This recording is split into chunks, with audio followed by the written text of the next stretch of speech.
देखिए, गुलामों को गुलामी का एहसास कराकर उनकी जकड़ी हुई बेड़ी को तोड़ना। आज़ादी के 75 साल बीत गए, 76वां चालू है। अभी तक एक भी एमएलए किसी पार्टी ने राजभर जाति को, रजवार जाति को, पाल को, प्रजापति को, नाई को, गोंड को, कुमार को इनको टिकट नहीं देते हैं, राजनीतिक भागीदारी नहीं देते हैं, नौकरियों में हिस्सेदारी नहीं देते हैं। तो इनको तो एहसास नहीं है कि हमारा हिस्सा है।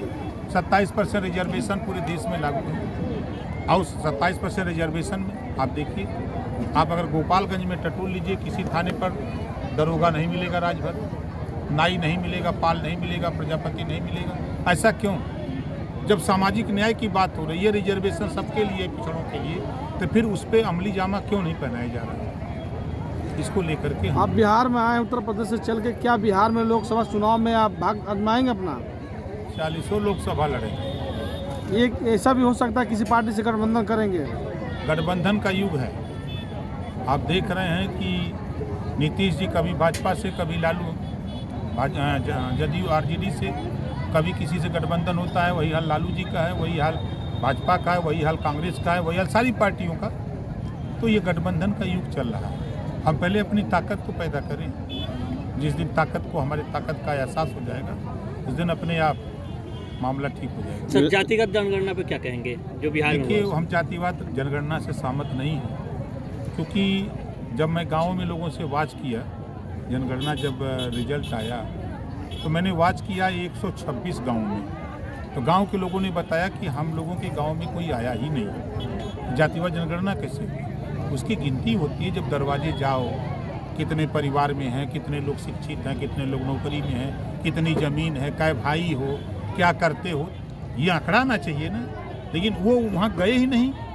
ये एक तरह से फर्जी है, ये चुनावी जुमला है। इसी बात को लेकर अमित शाह जब आए थे तो बोले थे कि ये फर्जी है, तो तेजस्वी यादव ने चैलेंज किया कि पूरे देश में जातिगत जनगणना करा लिया जाए। तो आप जब प्रधानमंत्री नरेंद्र मोदी से मिलेंगे तो मांग करेंगे पूरे देश में जातीय जनगणना की? हम तो 21 साल से हमारी पार्टी करती है। जी जी, ये काम केंद्र सरकार का है और जातिवार जनगणना होगी।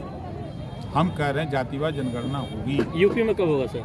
पूरे देश में होगा, यूपी नहीं, पूरे देश में होगा। उसके लिए मंथन शुरू हो गया है।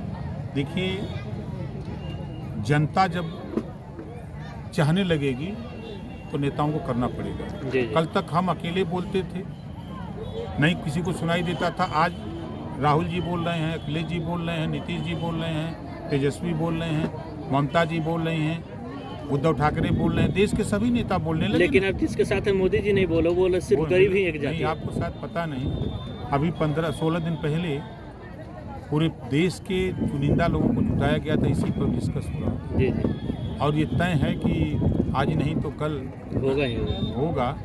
अब वही सवाल अगर तेजस्वी ने चैलेंज किया तो पूछा जाए कि जब आप सरकार में शामिल थे, दिल्ली केंद्र में सरकार थी कांग्रेस की, आपकी पार्टी शामिल थी, रेल मंत्री आपके पिताजी थे, मुलायम सिंह जी शामिल थे, मायावती शामिल थी, देश की सारी पार्टियां मिल करके कांग्रेस से गठबंधन करके केंद्र में सरकार बनाई, तो आपने जातिवाद जनगणना क्यों नहीं कराई?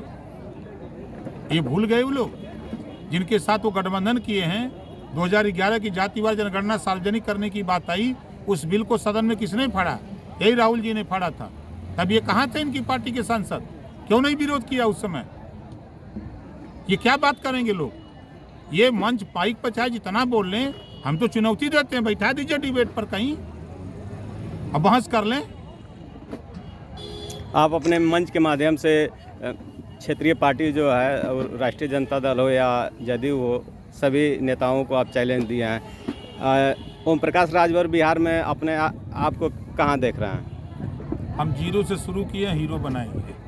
सर, आप महिला आरक्षण पे बोल रहे थे, तो बिहार में ऑलरेडी 33% महिला आरक्षण लागू है, चाहे नौकरी हो चाहे शिक्षा हो। इस पर क्या कहेंगे? कहाँ लागू? बिहार में हर सरकारी नौकरी, चुनाव में लागू नहीं सरकारी नौकरी में भी लागू है। नहीं लागू। आप पता कर लीजिए। नहीं सर, हम पता कि आप एक बार पता कर लीजिए, फिर से पता कर लीजिए। जो उन्होंने अभी आरक्षण की घोषणा की जो बिहार पुलिस हर वैकेंसी में सर नहीं, आप जानकारी देखिए, स्पेशल महिलाओं की भर्ती के लिए जो बाबा साहब डॉक्टर अम्बेडकर ने संविधान में बराबरी का अधिकार दिया। जी जी बिल्कुल। तो उनको लाने के लिए अलग से स्पेशल भर्ती करके, महिलाओं की अलग से स्पेशल भर्ती हुई है। लेकिन बिहार की जो वर्तमान गवर्नमेंट है सर, वो 33% ऑलरेडी आरक्षण है बिहार में। महिलाओं को भर्ती करने का प्राविधान सभी संविधान में दिया है, वो तैयारी सब जगह हो रही है। जी। क्योंकि अब जैसे गांव में झगड़े जो हो रहे हैं तो उस झगड़े में अगर महिला झगड़ा करे तो महिला को पकड़ने का अधिकार अगर है तो महिला पुलिस को है, बिल्कुल। महिला पुलिस को है, वो पुरुष को नहीं है।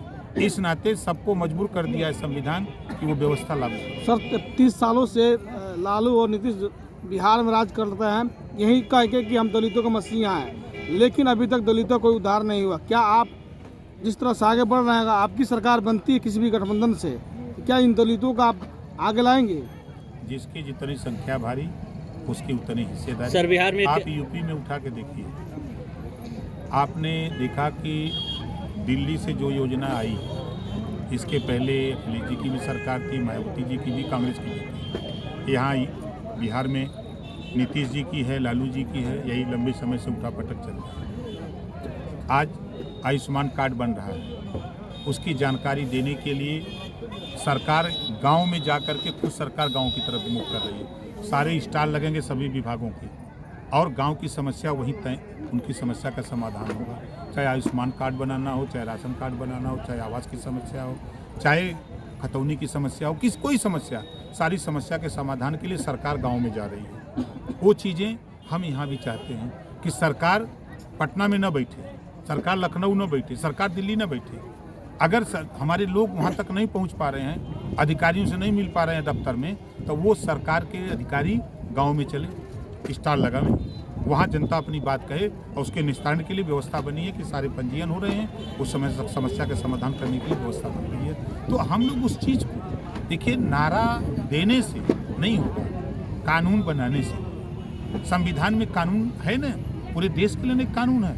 हमने एक उदाहरण दिया इलाज के लिए, आपके सामने इतनी हजारों लोग थे ना, सिंगल कोई व्यक्ति नहीं कहा कि हमको 5,000 रुपया मिला। लेकिन आप, हो सकता है मैं यहाँ आपके दिमाग में झूठ बोलता हूँ, गूगल पे जाइए और विधानसभा की कार्रवाई लखनऊ की खोलिए और मुख्यमंत्री का बयान पढ़िए। सदन में मुख्यमंत्री ने बोल रहा है, झूठ नहीं बोल रहा है। और हम जिसको पैसा दे रहे हैं, आप हॉस्पिटल पता करिए। तो स्थिति है कि अगर वो कानून वहाँ है तो यहाँ क्यों नहीं है। आज यूपी में स्थिति आप देखेंगे तो एक जो दंगे होते थे बड़े पैमाने पर, कर्फ्यू लगते थे, बंद हो गए। आज यही दहशत का माहौल अभी हमने सुना कई लोगों से। ऐसा क्यों? जब जहां आप सामाजिक न्याय की बात करने वाले नेता हों और वहां दहशत हो लोगों में, तो ये तो अन्याय है ना। सर बिहार में बेरोजगारी और पलायन बहुत बड़ा मुद्दा है, इस पर आप क्या कहेंगे? देखिए, दुर्भाग्य है कि यहाँ की सरकार लोगों को अशिक्षित बना के रखना चाहती है। जिसका उदाहरण अभी शिक्षक भर्ती हुई तो बड़ा ढिढोरा पीटा तेजस्वी ने सीना ठोक के कि मैं यूपी के लोगों को नौकरी दिया हूँ, बोला है ना। जी। आप बताओ, यूपी के लोग लायक हैं कि बिहार के लोग लायक हैं? वहाँ ज़्यादा शिक्षा है ना, इस नाते नहीं है आकर के वो कंप्लीट कर दिए। यहाँ जो है वो योग्य घोषित हो गए। आपने यहाँ अगर दिया होता, आप बताओ, यूपी में भर्ती हो रही है और बिहार का एक नौजवान वहाँ भर्ती हो जाए, मेरिट वहाँ ना हासिल कर रहे हैं, आप यहाँ शिक्षित क्यों बना के रखे हो? इनको शिक्षित करो, इनको उस योग्य बनाओ। सरकार की मंशा, संविधान में बाबा साहब डॉक्टर अम्बेडकर जी ने यही व्यवस्था दिया कि हर 10 साल पे समीक्षा करो कि जो जातियाँ पिछड़ गई हैं उनको व्यवस्था सरकार दे के ऊपर उठा दे। लेकिन ये काम तो नहीं हो रहा है। भारतीय समाज पार्टी नेता बनाना चाह रहे, IAS IPS नहीं बनाना चाहती है। नहीं, नेता बनेगा तभी न उजल ले जाएगा।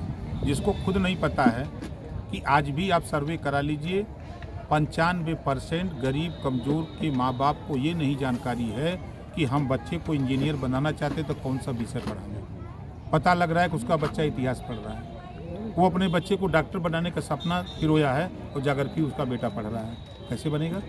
उसको जानकारी नहीं है। उसको जानकारी कौन देगा? तो हम उसी के माध्यम से, नेता के माध्यम से उनको जानकारी दे के उस दिशा की तरफ मूव करना चाहते हैं।